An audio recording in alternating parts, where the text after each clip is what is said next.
A very good morning, students. Again, I'm back with new video, with new topic, with new paper. ठीक है? आपको पता है कि मेरा नाम डॉक्टर पायल मन्यान हुआ और अभी मैं एलएनटी कॉलेज से स्टूडियो से ऑनलाइन क्लास ले रही हूँ।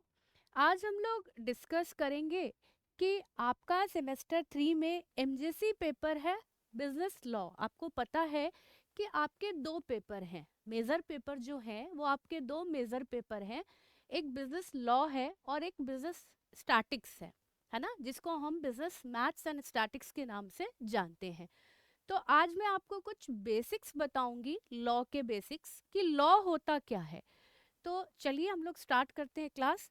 तो सबसे पहले हमें ये बताइएगा बच्चे आप लोग कि लॉ क्या होता है, व्हाट इज लॉ। तो सिंपल, जब हम लॉ की बात करते हैं तो सेट ऑफ रूल्स और रेगुलेशंस को हम लॉ कहते हैं, है ना। बेसिक रूल रेगुलेशंस को हम लॉ कहते हैं। और जब हम सेट ऑफ रूल्स की बात करते हैं तो वो भी लॉ कहलाता है, that all are the part of law. But ये सिंपल लॉ हुआ। लॉ आपको पता है कि लॉ मतलब कानून होता है। आज आप ट्रैफिक, आप रोड पे चल रहे हो, ट्रैफिक रूल फॉलो करते हो, वो भी लॉ है ना, वो भी हमारे लिए बनाया गया कानून है। तो जो हम लॉ बना रहे हैं या जो लॉज बनते हैं, रूल रेगुलेशन बनते हैं, वो क्यों बनते हैं? तो वो एक डिसिप्लिन मेंटेन करने के लिए बनते हैं कि हमारे कंट्री में डिसिप्लिन, पीस और सिक्योरिटी जो है वो मेंटेन रहे। ठीक है। तो वैसे ही बिजनेस के भी कुछ लॉज हैं जो कि बनते हैं। क्यों बनते हैं? तो प्रॉपर जो हम बिजनेस रन कर रहे हैं उसके कुछ नियम कानून हैं और उनको फॉलो करते हुए जब हम काम करेंगे तो किसी को भी किसी तरह की कोई भी प्रॉब्लम्स नहीं होगी। तो सबसे पहले हम जान लेते हैं कि लॉ होता क्या है। तो सिंपल, आपको पता है कि law is defined as set of rule and regulation और प्रिंसिपल्स, ठीक है, विच कंडक्ट आवर कंट्री। और when we talk about business law, whatever the regulation, rule and regulation we are followed in any type of business, all are the part of business law.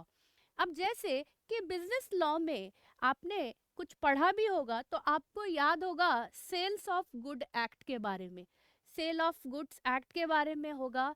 Bailment आपने पढ़ा होगा। ठीक है, bailment में baler और बेली के बारे में जाना होगा कि दो पार्टीज का होना बहुत जरूरी है उसमें। ठीक है, कॉन्ट्रैक्ट के बारे में जाना होगा, एग्रीमेंट के बारे में जाना होगा, नेगोशिएबल इंस्ट्रूमेंट के बारे में जाना होगा। जैसे कि नेगोशिएबल इंस्ट्रूमेंट में आपको पता है प्रोमिसरी नोट की बात होती है ना, बिल ऑफ एक्सचेंज की बात होती है। तो ये बहुत से कॉमन टॉपिक हैं। बट आज हम लोग बहुत बेसिक डिस्कस करेंगे कि इंडियन कॉन्ट्रैक्ट एक्ट 1872 है क्या और उसके कुछ रूल्स रेगुलेशंस हैं जो कि हमें, कोई भी बिजनेस हम कर रहे हैं तो हम इस इंडियन कॉन्ट्रैक्ट एक्ट के तहत उनको क्या क्या क्या एप्लीकेबल है और कैसे हम उसको फॉलो करते हैं। तो simple, when we talk about Indian contract act, जब हम इंडियन कॉन्ट्रैक्ट एक्ट के बारे में बात कर रहे हैं तो सबसे फर्स्ट क्वेश्चन तो आपका बनता है कि इंडियन कॉन्ट्रैक्ट एक्ट जो है वो 1872 है। तो ये आपका कहीं ना कहीं एक बेसिक क्वेश्चंस भी बनता है। इंडियन कॉन्ट्रैक्ट एक्ट कहता क्या है? Indian contract act is defined as the circumstances in which promise made by the parties to a contract shall be legal, binding and the enforcement of these right and duties. यानी जो भी law बने हैं contract के तहत वो हमें follow करते हुए काम करना पड़ता है। अच्छा, आप अगर किसी भी रूल को ब्रेक करते हो, क्या करते हो? ब्रेक करते हो यानी तोड़ते हो, अपोज करते हो, तो इसके लिए बहुत से फाइन, पेनल्टीज हमें देने पड़ते हैं। क्या करने पड़ते हैं? पेनल्टी, फाइन्स हमें देने पड़ते हैं। चाहे वो कोई भी लॉ की बात हो, हम यहाँ बिजनेस लॉ की बात कर रहे हैं तो बिजनेस में भी कुछ रूल रेगुलेशंस हैं, अगर हम उनको ब्रेक करते हैं, अपोज करते हैं, तो उसके लिए हमें पेनल्टीज देने पड़ते हैं। तो जो इंडियन कॉन्ट्रैक्ट एक्ट है वो डिफाइन कर रहा है, जो इंडियन कॉन्ट्रैक्ट एक्ट है वो डिफाइन करता है basically law of contract does not apply but it determines the circumstances in which promise has been made. जिसमें कि हम जो भी लॉज हैं उनमें हम प्रॉमिस करते हैं कि हम इनको फॉलो करते हुए काम करेंगे।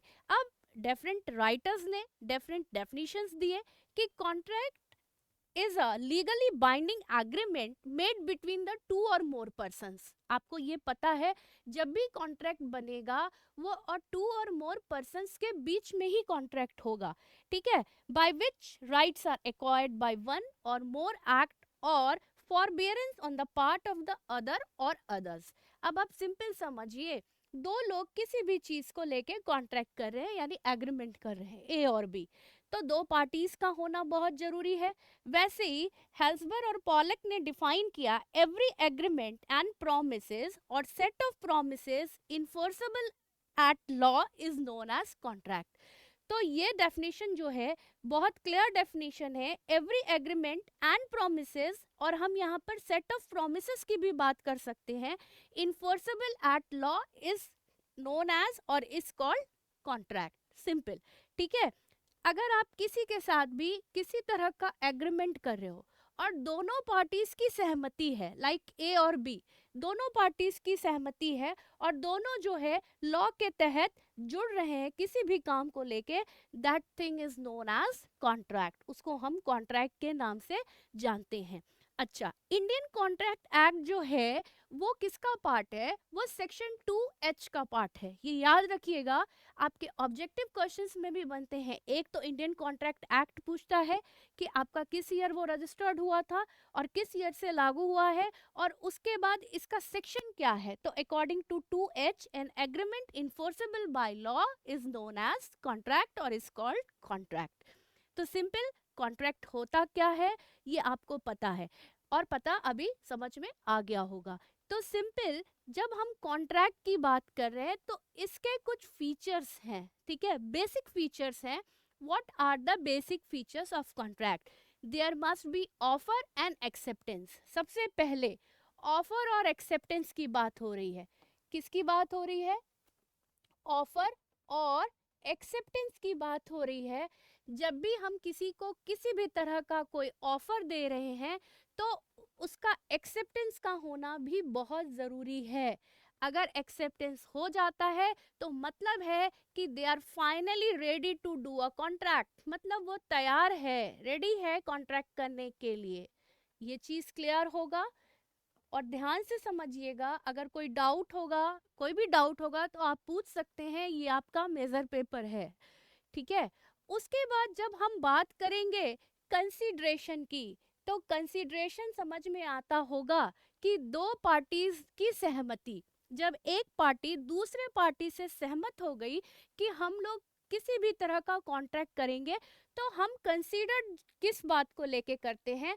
तो कंसीडरेशन की जब बात होती है तो प्राइस की बात होती है कि हमने किसी काम को करने के लिए आपस में सहमति की।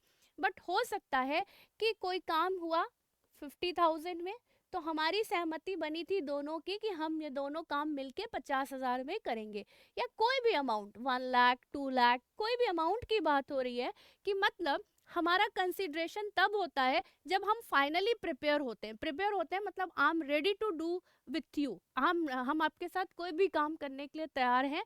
हम कंसिडरेशन यानी कंसीडर कर रहे हैं कि जो भी प्राइस हम दोनों के बीच में बात हुई, हम दोनों की सहमति है और हम दोनों तैयार हैं।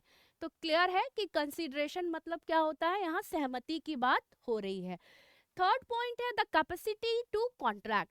कैपेसिटी टू कॉन्ट्रैक्ट का मतलब यहाँ पर होता है कि आप किन पार्टीज यानी किस कॉन्ट्रैक्ट जो करिएगा, जो पार्टी है, कोई भी पार्टी है आपस में, आप जो पार्टीज बना रहे हैं, ए और बी, राम एंड श्याम, कुछ भी, ठीक है।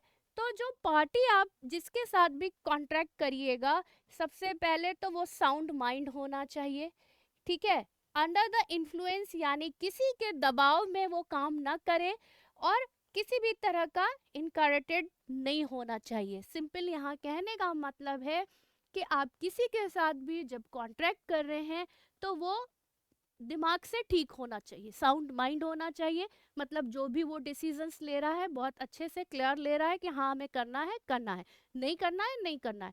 तो सिंपल वहाँ पर साउंड माइंड की बात हो रही है। और ये टॉपिक हमारे आगे भी आएंगे, हमारा टॉपिक है कैपेसिटीज ऑफ, एक चैप्टर है हमारा कैपेसिटीज ऑफ पार्टीज, जिसमें कि हमें fraud, miss representation, under influence और अनसाउंड माइंड और साउंड माइंड की भी बात होगी। तो सिंपल उसमें क्या है, उसमें जब हम पार्टीज टू अ कॉन्ट्रैक्ट करते हैं तो उनकी कैपेसिटी देखते हैं कि उनकी कैपेसिटी कोई कॉन्ट्रैक्ट करने की है या ना है। तो साउंड माइंड की बात हो रही है, यानी दिमाग से सही। अनसाउंड मतलब इंसेन, मैड, पागल को कहते हैं। उसमें भी अलग अलग क्वालिटी है, क्वालिटी इन द टर्म्स, उसमें भी अलग अलग स्टेप्स, स्टेजेस हैं कि कोई बहुत ज़्यादा पागल है तो उसके लिए क्या है, कम है तो क्या है, उसके लिए हम अलग अलग वर्ड यूज़ करेंगे। बट अभी हमें बेसिक्स जानना है तो ये जान लेते हैं। उसके बाद क्या है, अंडर इन्फ्लुएंस, यानी आप किसी के दबाव में किसी तरह का कोई कॉन्ट्रैक्ट तो नहीं कर रहे हैं। That is also a part of capacities of capacity to contract. Next point है there must be no force, misrepresentation or fraud. अभी हमने आपको बताया था कि आगे आपको पढ़ना है और ये आ ही गया यहाँ पर। There must be no force, यानी आप किसी के साथ किसी भी तरह का कॉन्ट्रैक्ट कर रहे हैं, बिजनेस कॉन्ट्रैक्ट कर रहे हैं, तो फोर्सफुली आप उससे कोई भी काम नहीं करा सकते हैं। मिस रिप्रेजेंटेशन है कुछ, दिखाते कुछ है, मिस रिप्रेजेंट करना, कुछ गलत दिखावा। फ्रॉड, धोखा देना, ठीक है। तो ये थोड़ा सा ध्यान में रखिएगा, ये बहुत इंपॉर्टेंट चीज है। There must be an obvious intention to create a legal relationship और लीगल रिलेशन। अब आप सिंपल समझिएगा, जब हम कोई भी तरह का कॉन्ट्रैक्ट कर रहे हैं दो पार्टीज के बीच में, तो ऑफर एक्सेप्टेंस की बात हो रही है। सिंपल समझिएगा, ए को आपने ऑफर, बी ने ऑफर किया, ए ने ऑफर किया बी को, और बी ने अपनी स्वेच्छा से, यानी किसी के दबाव में नहीं आके, उसने अपनी स्वेच्छा से जो है इसके साथ कॉन्ट्रैक्ट किया, ठीक है। इसके साथ कॉन्ट्रैक्ट हुआ, एक्सेप्टेंस हुआ, कॉन्ट्रैक्ट हुआ, एक्सेप्टेंस हुआ, विदाउट एनी प्रेशर, है ना। तो that all are the part of create a legal relationship. हमारे बीच में एक लीगल कंसिडरेशन हो गया, लीगल रिलेशन हो गया, जो कि हमारा कॉन्ट्रैक्ट का पार्ट है। अब है, और contract must be a legal, ये तो आपको भी पता है कि कॉन्ट्रैक्ट जो है वो लीगल होना चाहिए। कॉन्ट्रैक्ट हमारा क्या होना चाहिए, लीगल होना चाहिए, यानी किसी भी तरह का इलीगल काम हमें नहीं करना है। और हम जो भी कॉन्ट्रैक्ट कर रहे हैं, जिसके साथ भी कर रहे हैं, तो वो हमारा लीगल होना चाहिए। तो ये 6 पॉइंट्स है, that all are the features भी हम लोग इनको कह सकते हैं, कैरेक्टरिस्टिक्स भी बोल सकते हैं, कैरेक्टरिस्टिक्स ऑफ कॉन्ट्रैक्ट। और हम इसको इंपॉर्टेंट एलिमेंट्स ऑफ कॉन्ट्रैक्ट के नाम से भी जान सकते हैं। ये बहुत बेसिक चीज़ है बच्चों, तो प्लीज़ इसको आप ध्यान से समझिएगा। उसके बाद हम लोग जान लेते हैं कि काइंड्स ऑफ कॉन्ट्रैक्ट की हम बात करते हैं।